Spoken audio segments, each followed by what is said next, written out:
Tak ahoj, já vás zdravím, Pavel z mytest.cz.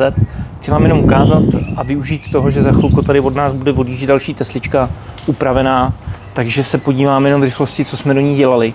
Hodně jsme tady, jelikož je to bílý, tak hodně jsme ladili i ten venek do toho matného karbonu. Už jsme si to jednou ukazovali, tak teď to uvidíte všechno nalepený tak, jak to je. I to větší křídlo. Jo. Takže máme tady karbonový matný logo. Pak jsme dělali ty zrcátka. Jo, si ukážeme, jak to otevřeme. Máme tady samozřejmě automatické kliky.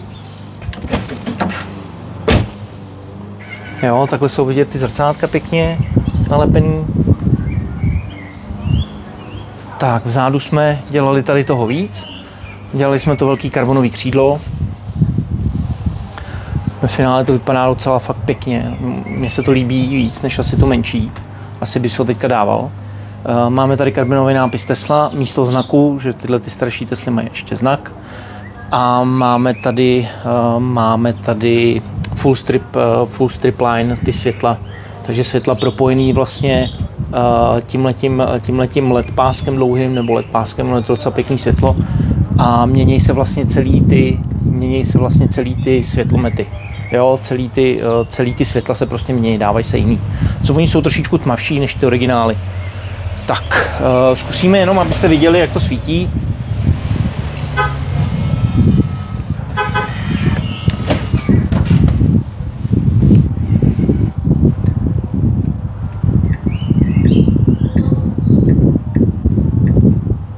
Jo, takhle jenom na představu.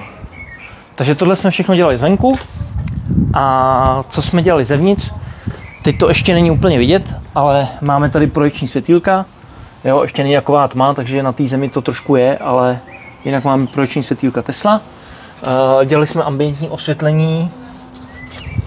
Dělal se vlastně základ, to znamená dveře, palubka, středový tunel a nožní světýlka.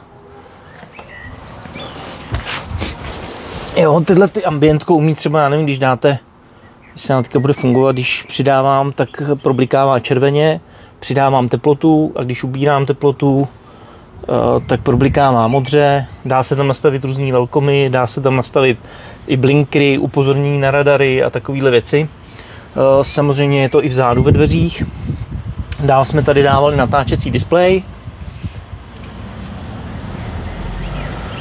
V dnešní době do Junipera nebo do Highlanda už je nová generace těch kloubů a je možnost si ten kloub je, ten displej je vejš, jo. Neklesne vám tou instalací jako třeba u této generace, jo. Takže zůstává v té původní vejšce. To si taky ukážeme v budoucnu, budu určitě natáčet.